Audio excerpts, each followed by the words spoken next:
Welcome everyone. In this video, we are going to take a look at the Dart and Flutter tools that are available to profile our Flutter application. And we're not going to explore every single tool, but I'm going to basically just show you the tools that I have been using lately to profile my application. I am by no means an expert in this, so take everything that I say with a grain of salt, but I will also link you with additional documentation to provide more in-depth coverage of these tools and the background knowledge that you need to successfully profile or to explore your application, if I can say it like that. But yeah, we're going to start off with Android Studio. And I actually don't use Android Studio or IntelliJ. I prefer Visual Studio Code, so I'm not that familiar with the tools. So excuse me if I clown around. I only use this for the Flutter Performance graph over here, or this toolkit at the bottom. So if you click Flutter Performance here, and I only actually use it for the widget rebuild stats. I'm not sure if this is available in Visual Studio Code. I know for a fact there are other ways you can access this information, but the easiest way by far that I found is using IntelliJ or using Android Studio. And this widget rebuild stats is where we will start this video.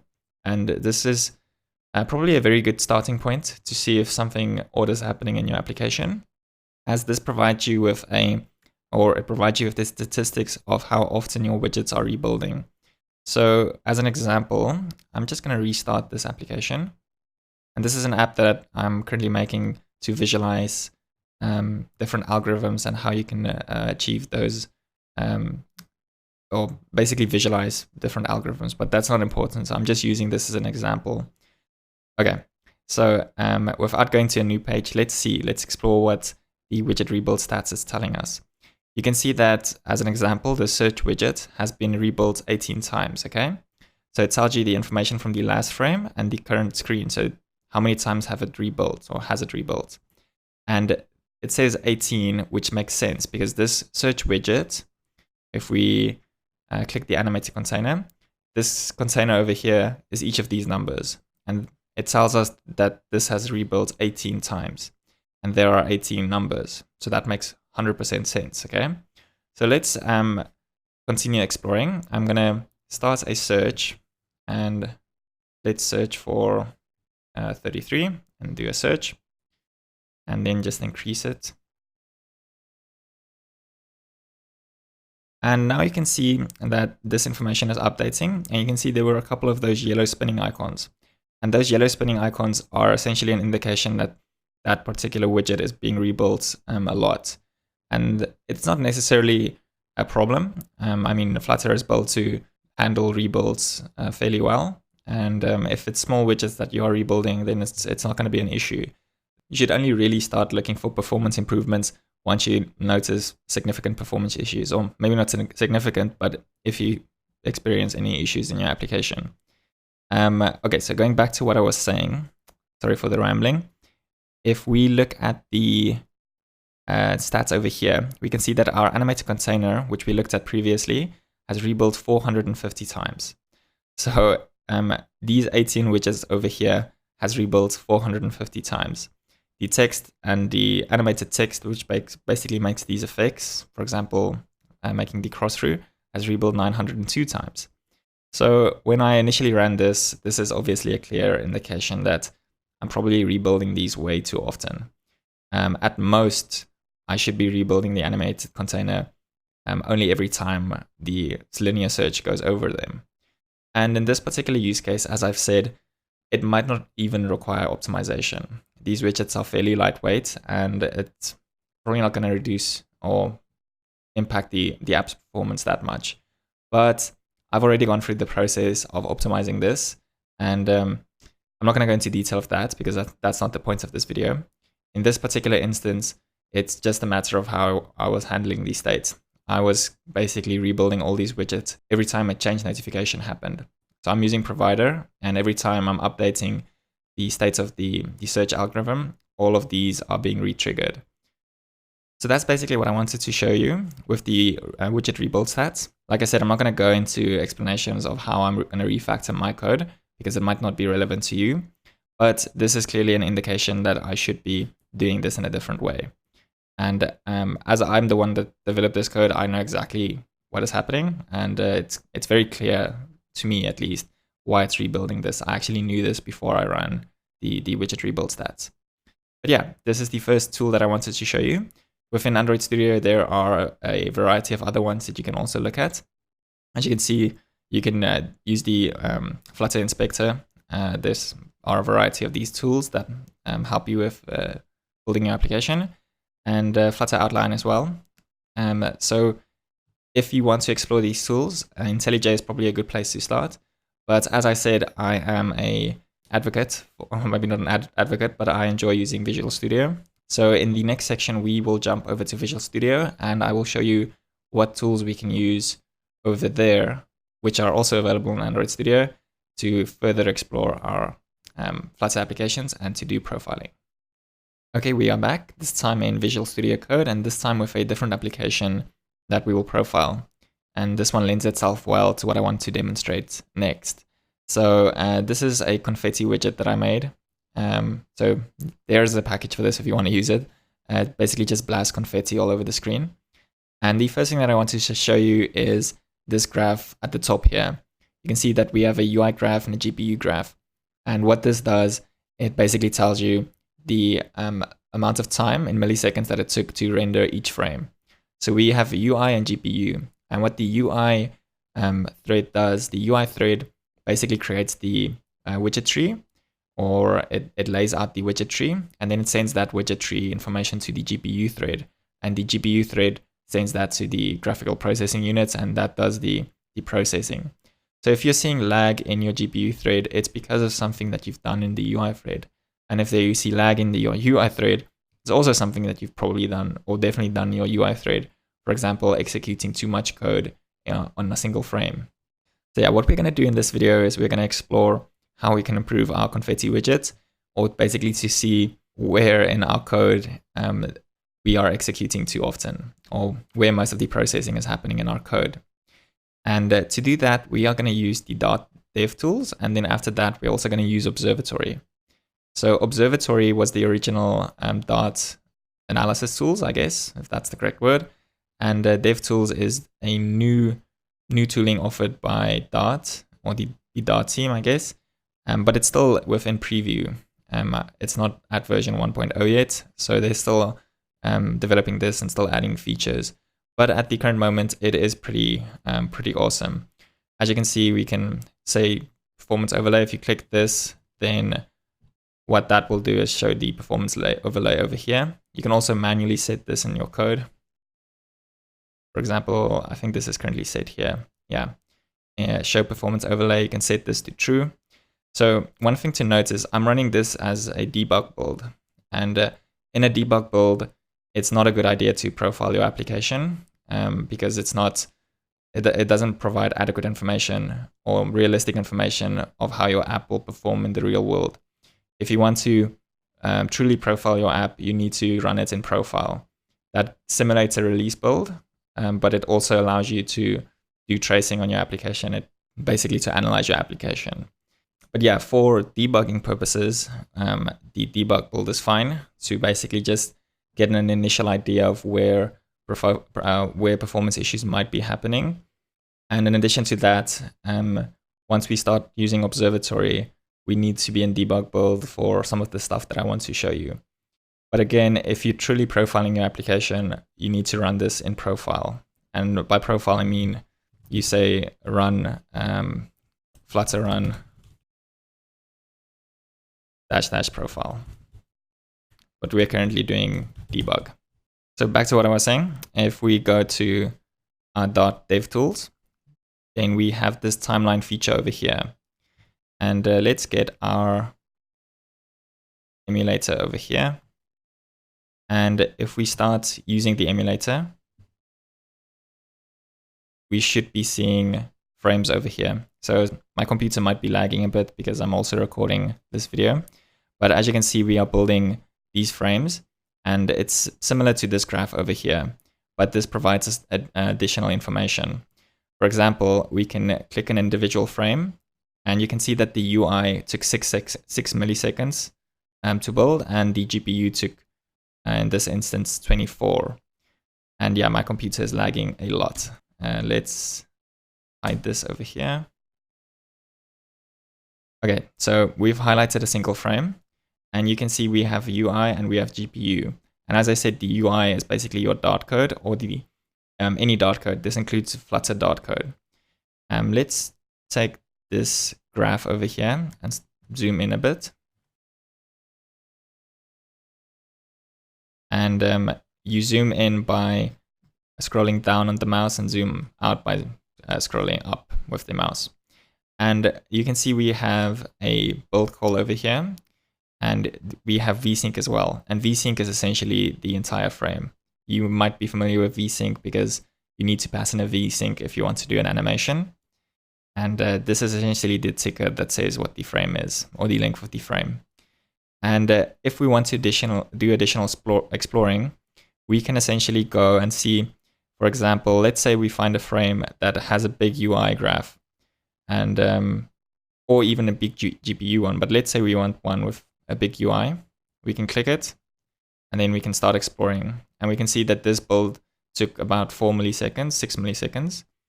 And then we have the CPU flame chart.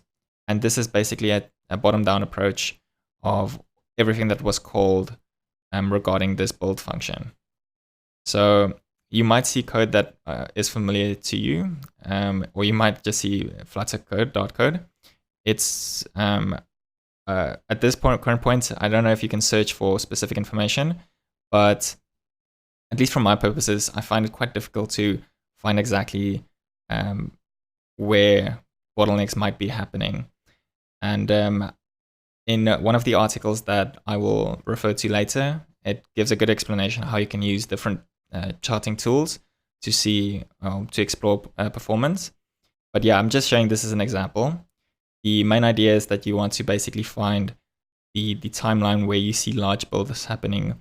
Or for example, if it's a GPU one, you want to explore where these large builds are happening. And once we go to Observatory, there are actually tools that make this a little bit easier. Maybe in the future, Dart DevTools will expand on this.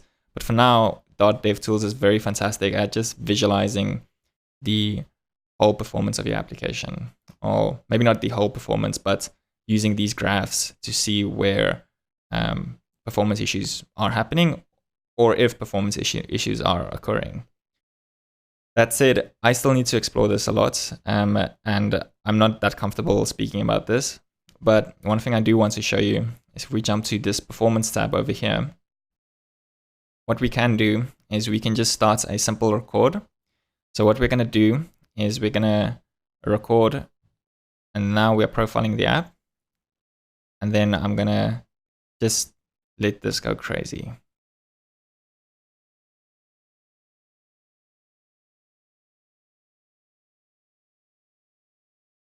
And wait for a couple of seconds and then hit stop. And once this is finished processing, we should see information. So now we have a call tree. And as you can see, for this method all, this is basically, again, like a top-down approach of every single method or every single function that was called. And you can see that we have a self time and total time. So for this tree over here, the total execution time was 100%, and it gives us the milliseconds. So we basically ran this for 11 seconds. And then we can start going down like this and exploring which one of these are taking up a lot of time. If we see something that's with a self time more than whatever milliseconds, it's an indication that this particular function took X amount of time. So this is not a good way to explore your app, because I mean, you're essentially just going to be looking until you find something that might look familiar. You can also use bottom up. And this is a different approach. I'm going to, again, link to different articles that explain the difference between these two, and they will do a better job than I am. But it's essentially just different ways of viewing the call information. So what triggered what, and basically to just explore the methods and functions that were called. But what I do want to show you now is the CPU flame chart. And this is basically a graphical representation of all of the execution that happened. So again, here we see all, and this is an indication that, or not an indication, this represents the entire execution. So the 11 seconds over here, or 11,000 milliseconds. And then it goes down to all of the functions that were called. So for example, this function would have called this one and going down this little chain over here. So now the main idea is that we want to find something that might seem familiar, or something that might trigger a warning to us in our own code that might indicate an issue. And for this particular one, as I've already explored it, I should be able to find the thing that I'm looking for. Give me a moment.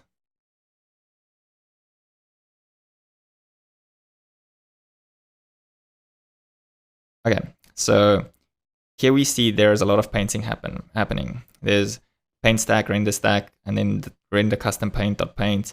So these are Flutter methods that are exposed. And then here it starts becoming familiar to me. Particle painter.paint. This is something that I defined. And then we have this private method over here, particle painter paint particles. And you can see that this entire duration is for the 11 seconds that this thing has executed. This thing took about 7 seconds basically of execution time. And then within this, we have different things happening. So this is a method that I made. So this is a good indication that something is going on that is taking up a lot of processing power or execution time in something in a method that I defined. And then we can also see, for example, what particular thing that is happening in this method, or what method that this is calling is using up a large chunk of that time. So this thing took all of this time. Me performing a path.transform took this amount of time. Me saying canvas.drawPath took this amount of time. So yeah, again, this is just a good visual representation to view where performance issues might be occurring. So let's explore this a bit more. Yeah, I'm re-recording this next section because I experienced some performance issues and it took too long to load all of the graphs. So yeah, what I'm going to show you next is the Dart Observatory.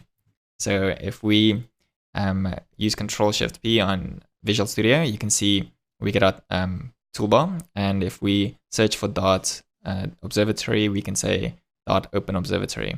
And this is the original Dart profiling tool. So if we, let's hide this emulator. I believe this is still in use by the Dart team or people that are leads at coding in Dart.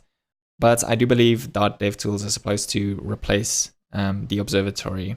But as I said, Dart DevTools is still in preview, so it doesn't have all the features. And there are a couple of very unique and cool things about Observatory. And the one thing that I do want to show you is how we can inspect our code and see exactly what is taking up execution time. And as you can see, there are a variety of other things that we can also explore. So we have our isolate over here, and this is our main isolate. If we were to spin up different isolates, we would see it over here. And but by default, we only have the one, and we aren't spinning up anymore in this particular application. And you can see that we can directly jump to the source code. So all I did was I clicked on main, and then we have our root library, and here we have the source code. And if we click refresh, what this does, it refreshes the information or the graph based on the last execution. Here we have our scripts. We can jump to basically anything. We can jump to our package. As you can see, I'm jumping to this confetti package that I made. And yeah, we can explore our code like this. And you can see this red little dot over here indicates that line did not execute. Green means it did execute. And we can also click this toggle CPU performance. And currently it's not giving any information because we haven't hit refresh. And I will show you this now. But this is the main thing that I wanted to show you, and it's very cool. And let's jump back first. Okay, we're going to go to main. And I'm going to go to the allocation profile. And the allocation profile is similar to what we saw in Android Studio, where it showed you how many instances of a widget was being made. But this one is a bit more deep. It shows you all of the classes. So for example, if we reset our accumulator and let's just run it. And we'll run it for 5 seconds. And then if we hit refresh, you can see that accumulated we have 20,000 instances of 1 byte string. So if we can sort by instances, you can also see that, okay, we have a lot of double instances, 784,000. This makes sense because, I mean, this is a confetti simulation, and there is a lot of work on the double instance, or we're making use of the double class a lot. And this can be used to basically inspect anything that you shouldn't or weren't expecting. So you can also see your own custom classes would fall over here. So you can note classes that are being created too often if you didn't expect it. But this isn't the main thing that I wanted to show you. I just want to highlight that the Observatory tool is pretty cool, and there are multiple things that you can do with this. More than I can cover in this video, and honestly more than I know about. Okay, so one thing we can do here, that this is the real reason I also like Observatory, is the fact that we can do searching. So no matter what tool you use, you can basically fine grain and search for your own classes. So I'm going to go and say Control F, and then I'm going to search for paint, and just continue going down this, and then you can see we have custom paints. And this is what I made, I believe. Or this might actually be the, this is Flutter's custom paint. What is my painter called? We go back, I think it's called Particle Paint or something. There we go, Particle Painter. And here we have the code. And here you can see we have this method called Paint Particles. And previously in the Dart DevTools, you might remember that this was the little bugger that was giving us all of the, not performance issues, but most of the execution time was spent with this little method over here. So let's hit refresh. Actually, I made a mistake. If we need to run this again, we're going to leave it for 3 seconds and then go back, hit refresh. And now if we hit this little fire icon, toggle CPU profile information, we can see that the paint particles method took up 40% of our total execution time. And if we go down over here, you can see that it gives us information for each one of these individual things that we are doing within the method. And you can see that the rotated path, so me rotating the confettis, path.transform, and giving it a rotation matrix is taking up 11%. So again, this might not be an indication of an issue. It's very dependent on your code, but at least for me, it's an indication of where I should start looking. For one, I'm assigning a path, and basically every single time a frame is being called. This by itself is not an expensive call, but the fact that I'm calling it so often for all of those widgets and on every single frame is an indication that I should probably be changing how I'm doing some of this logic. Sorry, I rambled a lot in this video. As I said, these tools are pretty deep and it takes some time getting used to them. I'm still finding my way with the basics. If this is something that you found interesting or something you'd like me to explore a bit more, please let me know in the comments. I am enjoying this a lot and I would be interested to know if you guys think the same. If you want more information for now, I will link the following articles. This article is by Flip and basically goes into detail how you can properly profile your application and not like I did, just looking at a debug build and fooling around. And then the same for this article. This one goes into more technical detail, discussing the Observatory tooling and also going into detail regarding the separate threads and what you should be looking out for and ways you can potentially discover little caveats, for example, small widgets that are rebuilding very often. And then obviously the Flutter docs is a good place to start. They have a variety of different information regarding their dev tools, and I suggest you also give that a look. But yeah, that is that for this video. I do hope you found it useful. And as I said, let me know in the comments what you think, and I will see you in the next one. Cheers.